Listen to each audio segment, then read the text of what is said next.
Les migraines sont des types de maux de tête intenses et récurrents qui peuvent affecter une ou les deux parties de la tête. Les symptômes typiques d'une migraine comprennent douleur pulsatile intense, généralement localisée sur un seul côté de la tête. Sensibilité accrue à la lumière, au bruit ou aux odeurs. Nausées et vomissements. Sensations visuelles inhabituelles, comme des éclairs de lumière, des taches aveugles ou des lignes ondulées, aura. Les causes exactes des migraines ne sont pas entièrement comprises, mais elles sont généralement attribuées à des changements dans les niveaux de neurotransmetteurs dans le cerveau, ainsi qu'à des facteurs environnementaux et de mode de vie tels que le stress, le manque de sommeil, certains aliments ou boissons, les changements hormonaux et les stimuli sensoriels. Le traitement des migraines peut inclure des médicaments pour soulager la douleur et les symptômes associés, ainsi que des changements de mode de vie pour prévenir les déclencheurs de la migraine. Dans les cas graves ou récurrents, un professionnel de la santé peut recommander des traitements préventifs à long terme pour réduire la fréquence et la gravité des migraines. Quel est le traitement de la migraine ? Le traitement de la migraine dépend de la gravité et de la fréquence des crises migraineuses, ainsi que de la réponse individuelle aux différents traitements. Voici quelques options de traitement pour la migraine. Les médicaments antidouleurs, les analgésiques en vente libre tels que l'acétaminophène, l'aspirine et l'ibuprofène peuvent soulager les symptômes de la migraine légère à modérée. Cependant, l'utilisation excessive de ces médicaments peut entraîner des maux de tête de rebond, donc ils doivent être utilisés avec précaution. Les triptans sont des médicaments spécifiques pour le traitement des migraines qui agissent en réduisant l'inflammation et en resserrant les vaisseaux sanguins dans le cerveau. Ils sont généralement plus efficaces que les analgésiques en vente libre, mais ils nécessitent une prescription médicale. Les médicaments préventifs, pour les personnes souffrant de migraines fréquentes ou graves, des médicaments préventifs peuvent être prescrits pour réduire la fréquence et la gravité des crises migraineuses. Ces médicaments comprennent des bêta-bloquants, des antidépresseurs, des anticonvulsivants et des antagonistes des récepteurs de la sérotonine. Les traitements non pharmacologiques, les thérapies non médicamenteuses peuvent également aider à soulager les symptômes de la migraine, tels que la relaxation, la méditation, la thérapie cognitivo-comportementale, l'acupuncture et la physiothérapie. Il est important de consulter un professionnel de la santé pour déterminer la meilleure option de traitement pour chaque individu, car le traitement peut varier en fonction des symptômes, de la fréquence et de la gravité des migraines.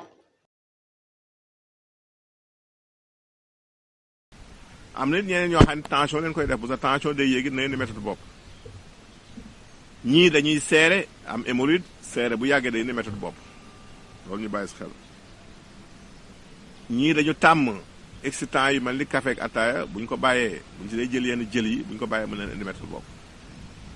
kon loolu bokk na si sabab yi am nañu koy judduwaale it ndax dañuy jóodoog métti bopp ñii aussi dañu am une mauvaise circulation sanguine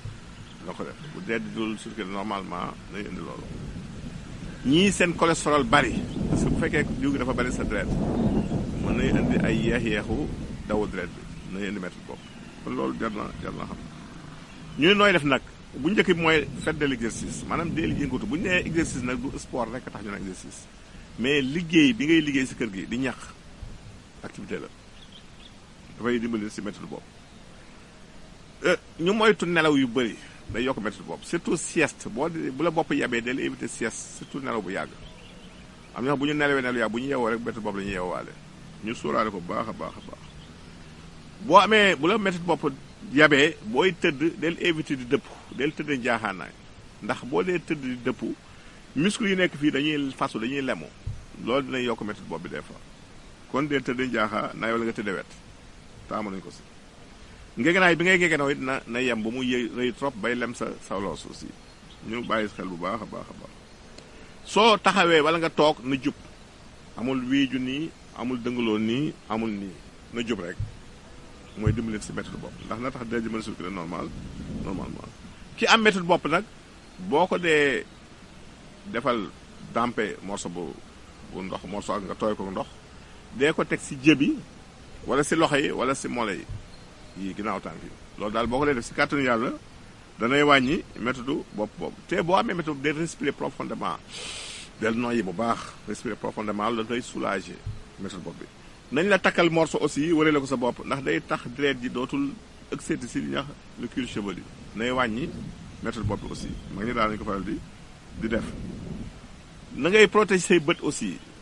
boo amee méthode bopp éviter lumière tëjal ordinateur bi fay sa portable bañ a tëdd fu lampe bi leer trop ndax lumière boobu dafay yokk méthode bopp bi ndax bari na lu méthode bopp di lié ak poto bët ñu sóoraale ko bu baax a baax te it ngeen yemal seen consommation de caféine